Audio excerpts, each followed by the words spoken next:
Question काफ़ी पहले हमने लिया था इस क्वेश्चन को एक बार कि अगर मुझे सक्सेसफुल अमीर बनना है तो अपने मन में ढेर सारी डिज़ायर्स होनी चाहिए, मोटिवेशन होना चाहिए, और वहीं पर अगर मुझे एनलाइटनमेंट चाहिए तो फिर डिज़ायर्स नहीं होना चाहिए।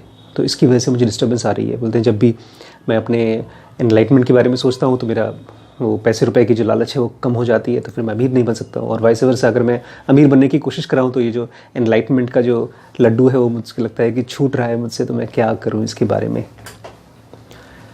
कहीं ना कहीं एनलाइटमेंट भी हमारे लिए एक डिज़ायर ही है, इसीलिए ये सब चीज़ें चल रही हैं।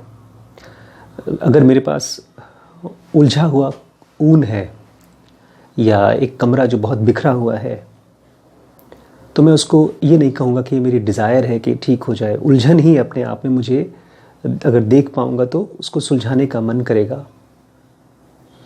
डिज़ायर वो होती है जिसको आप पाते हैं और पाने के बाद कुछ टाइम के बाद वो ख़त्म हो जाती है, उसका बहुत मज़ा नहीं रहता आपको। इनफैक्ट मैं बताऊँ आपको, कुछ दिन पहले हम लोगों ने 1 लाख सब्सक्राइबर पूरे किए, तो मैं और 2-3 लोग और जी हमारे फ्रेंड्स हैं यहाँ पर, सब डिस्कस कर रहे थे कि अब 1 लाख होने वाले हैं, अब क्या होगा। हम लोग वहीं सेंटर पहुँचे और जैसे सेंटर पहुँचे वहाँ पर 1 लाख का फिगर हो गया। तो रिम्पी भी दूसरे रूम से आई मेरे पास, मुझे वो कर दिया, हेलो हाय थैंक यू कर दिया, कॉन्ग्रेचुलेशन कर दिया। उसके बाद फिर वो बैठी, वो अपने स्मार्टफोन में कुछ देखने लगी, मैं अपने बुक्स में कुछ रीड करने लगा। और वो जो मोमेंट था 1 लाख सब्सक्राइबर का, जो मोमेंट था वो कुछ सेकंड्स का था, 10-15-20 सेकंड या 1 मिनट का। हम लोग ने बातें की और फिर सोडा होता है ना, जूस का कोल्ड ड्रिंक का सोडा। तो जो डिज़ायर हम करते हैं ना, चाहे अमीर बनने की डिज़ायर करें, चाहे एनलाइटनमेंट की डिज़ायर करें, वो उसी क्षणिक सुख है। लेकिन जो पीस आता है लाइफ में वो डिज़ायर से नहीं आता, वो आता है बहुत गहरी समझ से। अभी परसों ही मुझसे एक बच्चा पूछ रहा था कि सर मैं पूजा नहीं करने का मन करता, फिर भी पेरेंट्स फोर्स करते हैं पूजा करने के लिए, तो मैं क्या करूं। तो ऐसे ही रोज़मर्रा की लाइफ में सुबह से लेकर शाम तक ढेर सारी एक्टिविटीज़ हैं जो हमको डिस्टर्ब करती हैं और हम ही उनको कर रहे हैं। एक्चुअली हम पैसा कमाने के चक्कर में जो कुछ कर रहे हैं उससे डिस्टर्बेंस क्रिएट हो रही है, फिर एनलाइटमेंट के चक्कर में कुछ कर रहे हैं उससे डिस्टर्ब हो रही है। बिकॉज अगर देखा जाए तो हमारे पेरेंट्स जो कह रहे हैं अगर हम चुपचाप उसको करें तो डिस्टर्बेंस काहे की, लेकिन कहीं ना कहीं डिज़ायर है कुछ और चीज़ पाने की, एनलाइटनमेंट। अगर हम अपने तरीके से ज़िंदगी को एक्सप्लोर करने की कोशिश करें और किसी और के साथ लड़ाई ना करें, तब आप देखेंगे कि लाइफ बहुत ही ज़्यादा कंफ्यूज्ड है। हम लोग की जो क्लैरिटी है जो कि आमतौर पे डिस्टर्ब हो जाती है, वो उधार की क्लैरिटी है। हमारे माँ बाप से जो भगवान का आइडिया लिया है, या फ़िलॉसफी की बुक से जो हमने स्पिरिचुअल जो एनलाइटमेंट का आइडिया ले रखा है, यहाँ तक कि जो अमीर बनने का जो आइडिया है जो हमने दूसरों को देख करके ले रखा है, वो भी अपने आप में वो उधार का ही आइडिया है। जेन्युइनली स्पीकिंग, जब आपके पास रिचनेस या एफ्लुएंसी आती जाती है तो कुछ बहुत बड़ा ऐड नहीं होता, धीमे धीमे आपकी लाइफ में से मुश्किलें कम होती जाती हैं। लेकिन आज की डेट में बहुत से ऐसे लोग हैं यंग जनरेशन के कि जो लोग अमीरी को ये मानते हैं कि वो कुछ चीज़ें ऐड होती हैं, पैसा ऐड होता है, नाम ऐड होता है, गाड़ी ऐड होती है, मोबाइल फ़ोन ऐड होता है, बड़ी बड़ी चीज़ें ऐड होती हैं। इसीलिए ये लोग भाग करके जैसे ही थोड़ा बहुत पैसा आता है वो चीज़ कमाने की, कुछ उठाने की, कमाने की, चुराने की कोशिश करते हैं। लेकिन वो चूँकि उसको पाना इतना मुश्किल है इसीलिए वो अच्छा लगता है। जब आप एक स्टेडी फ्लो में पहुंच जाएंगे, जब आपके पास अपनी खुद की मेहनत से कमाया हुआ पैसा आएगा, तो आप देखेंगे कि आपकी लाइफ में से कुछ प्रॉब्लम्स थी जो अब धीमे धीमे ख़त्म हो रही हैं। बहुत एक्साइटिंग भी नहीं होगा, becoming rich will not be very exciting.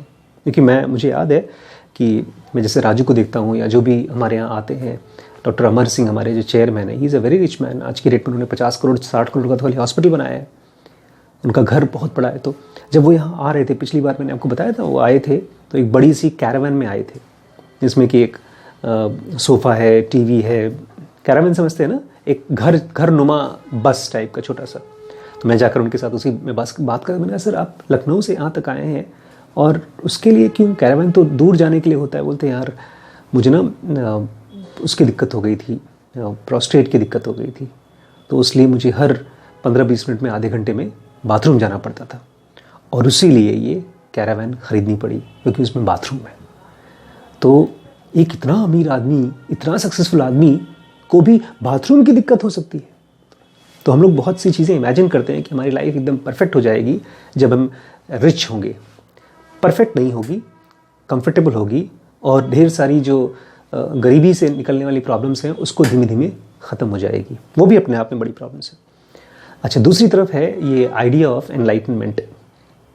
ये बड़ा ख़तरनाक आइडिया है अगर आप अपने रोज़मर्रा की लाइफ में फ्रस्ट्रेशंस को देख नहीं पा रहे हैं। तो इसके लिए बहुत इंटेलिजेंट आँख चाहिए, अदरवाइज़ हम आइडियाज़ को ही पकड़ते रह जाएंगे। आप हर चीज़ को देखिए, ध्यान से देखिए। जो भी चीज़ छोटी से छोटी या बड़ी से बड़ी चीज़ आप पा रहे हैं, उससे कितने दिनों तक आपको सुख मिल रहा है। और उस चीज़ को अगर आप बहुत ध्यान से देखें, तब आपको वर्ल्डली चीज़ों से एक डिटैचमेंट होना शुरू होगा। छोटी मोटी चीज़ों से, जैसे मैं देखता हूँ मेरी लाइफ में चीज़ों से, मतलब मोबाइल फ़ोन है, कार है या कपड़े हैं, इन सब से बहुत ज़्यादा अटैचमेंट नहीं है। अगर फट जाए या मोबाइल फ़ोन टूट जाए या मेरी कार में कुछ ख़राब हो जाए या कार ही ख़राब हो जाए, तो मुझे लगता है कि चलो ठीक है, दूसरी आ जाएगी, इसलिए मैं बहुत पैसे भी नहीं खर्च करता हूँ उसके बारे में। तो जब आप छोटी छोटी चीज़ों को देख पाएंगे अपनी लाइफ में कि वो कुछ ऐड नहीं कर रहे हैं, और बहुत इंटेलिजेंट होंगे और दूसरों को देख पाएँ, बिकॉज जब अपनी परेशानियाँ आती तब तो लगता है बस जल्दी से परेशानी खत्म हो। दूसरों को देख पाएँ कि लोग बूढ़े हो रहे हैं, लोग मर रहे हैं और लोग बीमार पड़ रहे हैं, ये अपने आप में बहुत it's like dangerous and very खौफनाक दृश्य है। हम लोग आमतौर पे भूत प्रेत को खौफनाक मानते हैं, बट एक डेथ, एक डिजीज्ड और एक old age, this has to be very scary thing. अब हम बीमारी से या डेथ से या बुढ़ापे से डर जाएंगे तो कुछ कहीं जा तो सकते नहीं, हम तो फिजिकल बॉडी में ही हैं, तो उससे भाग नहीं सकते। लेकिन हमारी जो बीइंग है वो चीज़ जब ध्यान से देख पाएगी, तब वो इसको समझना चाहेगी कि हमारी जो बीइंग का स्ट्रक्चर है वो किस चीज़ का बना है। ये मामला इसका नहीं है कि मैं जब पैसा कमाना चाहता हूँ तो एनलाइटमेंट से छूट जाता हूँ और एनलाइटमेंट चाहता हूँ तो वो छूट, ऐसा है ही नहीं। ये मामला है चीज़ों को बहुत गौर से देख पाने का, जैसे मैथमेटिक्स को गौर से देख पाना है। मान लीजिए मुझे एक किताब पढ़नी है, मुझे कोई मुश्किल बुक पढ़नी है, थिंकिंग फास्ट एंड स्लो को ध्यान से पढ़ना है, तो क्या मैं जब बहुत एम्बिशियस होऊंगा पैसा कमाने के लिए तो उसको पढ़ पाऊंगा? नहीं, उससे कोई फ़र्क नहीं पड़ेगा मेरी लाइफ में। तो ऐसे ही स्पिरिचुअलिटी मतलब understanding your mind, how does it behave, why does it behave this way, और इसकी वजह से सब चीज़ें ठीक होती हैं। मतलब ये एक ऐसा इंस्ट्रूमेंट है जिसको यूज़ करके हम लाइफ को जी रहे हैं, बट ज़्यादातर एक्सीडेंटल लाइफ जी रही हैं। मैं फिर से रिपीट करूँगा, मुझे बहुत अच्छा लगा, परसों मैंने बुद्धा की जो स्टोरी पढ़ी, इतना खूबसूरत स्टोरी थी। यानी बुद्ध बोलते हैं कि कल ही मैंने एक वीडियो में ये चीज़ डाला, मैं फिर से आज डालता हूँ। बोलते हैं कि एक आम आदमी की जो लाइफ है और एक प्रैक्टिशनर की जो स्पिरिचुअल लाइफ जी रहा है, उस पर दोनों में डिफरेंस क्या है। बोलते हैं एक आम आदमी को अगर चोट लगता है तो तीर लग जाए तो उसको दर्द होता है, लेकिन उसी तीर के घाव में दोबारा तीर लग जाए तो डबल घाव नहीं, बहुत तेज़ दर्द होता है। उसमें 3 बार घाव लग जाए तो नासूर बन जाता है। ज़िंदगी भर के लिए आपको दर्द महसूस होता है, मतलब सुबह से लेकर, it's very very painful, million times painful, Buddha says. तो फिर बोलते हैं कि लेकिन एक स्पिरिचुअल प्रैक्टिशनर को अगर घाव लग जाए, एक बुद्धिस्ट या कोई भी जो आदमी अपने माइंड के ऊपर काम कर रहा है, तो उसका घाव ऐसा है जिसको वो देख करके हील कर पाता है।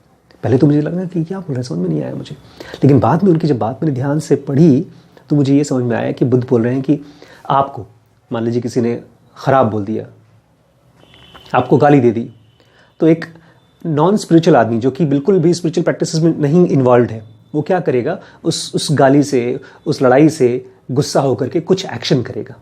हो सकता है आप उसको गाली दें, उसको डांटें, उसको मारें जिसने आपको डांटा है, तो फिर वो तीर फिर उस आदमी से भी एक विशेष सर्कल चालू। बुद्ध बोलते हैं कि इस तरह से नॉर्मल आदमी अपने पेन और सफरिंग से परेशान होकर उसमें और उलझता जाता है, और वहीं पर एक प्रैक्टिशनर अपनी, जैसे ही उसको कोई हर्ट होता है, कोई फ्रस्ट्रेशन होता है, कोई पेन होता है, कोई सफरिंग होती है, तो वो सबसे पहले उसको हील करता है ताकि वो कोई और एक्शन न करा दे उससे। इनफैक्ट एग्जाम्पल देते हैं, बुद्ध बोलते हैं कि एक नॉर्मल आदमी का जो, वो एक पत्थर का टुकड़ा उठाते हैं, मिट्टी का टुकड़ा, बोलते हैं ये मिट्टी का टुकड़ा मेरे हाथ में है और एक पहाड़ है, बताओ पहाड़ ज़्यादा बड़ा है कि मिट्टी का टुकड़ा? सब लोग बोलते हैं कि भाई पहाड़ ऑब्वियसली बहुत बड़ा है। बोलते हैं ऐसे ही एक स्पिरिचुअल प्रैक्टिशनर की लाइफ में जो सफरिंग है वो पत्थर के बराबर है, और एक जो नॉर्मल इंसान है उसकी जो सफरिंग है इस पहाड़ के बराबर है। इतना क्रॉस डिफरेंस है। तो आप अमीर बनना चाहे अमीर बने, नहीं बनना चाहे ना बने, but spirituality is about you understanding your own mind. अगर आपके माइंड में पैसा कमाने की ललक है तो उसको आप ध्यान से देखें और उसको अपना डील करें।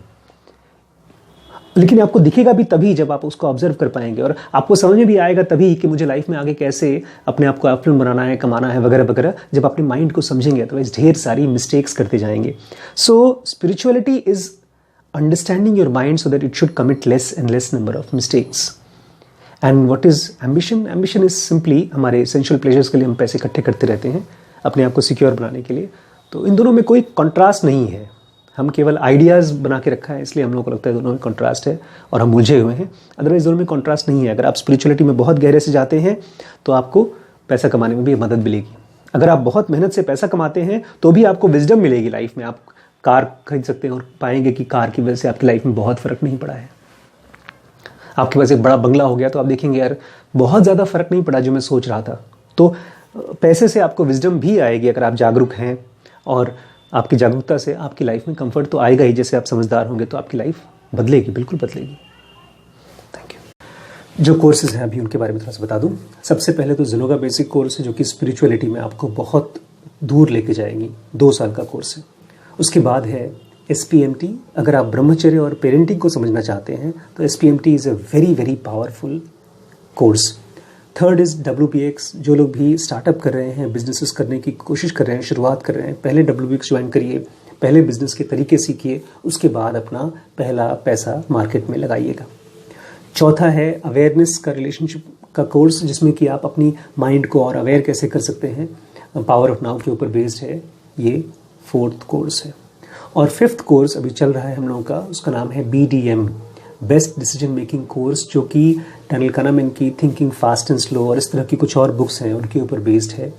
ये सारे के सारे कोर्सेज आप अपने आप सीखते हैं, अपनी पेस से सीखते हैं। इसमें कोई और बंदा ज़बरदस्ती आपके साथ नहीं करता है। इन वीडियोस को आप जो आपके पास मिलेंगे ये हमेशा हमेशा के लिए रहेंगे। ऐसा नहीं है कि आपसे छीन लिया जाएगा। आप इत्मीनान से धीरे धीरे पढ़ते रहें और अपने आप को इंटेलिजेंट बनाते रहें। Thank you so much. Her video को देखिए और अगर उसको पसंद आए तो लाइक बटन ज़रूर दबा दीजिए, सब्सक्राइब करना मत भूलिए।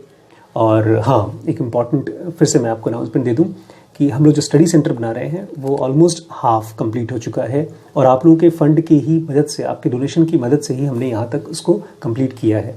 मैं आपसे उम्मीद करूँगा कि आप चाहते हैं कि यहाँ पर आकर के हमारे साथ मिलें, हमारे साथ रहें, तो कुछ न कुछ कंट्रीब्यूशन दें। ये कंट्रीब्यूशन आप मुझे नहीं दे रहे हैं, ये कंट्रीब्यूशन आप स्पिरिचुअल नॉलेज को ज़िंदा रखने के लिए, एक प्लेटफॉर्म बनाने के लिए दे रहे हैं। तो आपकी मदद से ये पॉसिबल हो पाएगा। मैं भी अपनी जो कंट्रीब्यूशन है, मैं जॉब करता हूँ उसमें से कुछ न कुछ कंट्रीब्यूशन करता हूँ, आप भी करिए। Thank you so much.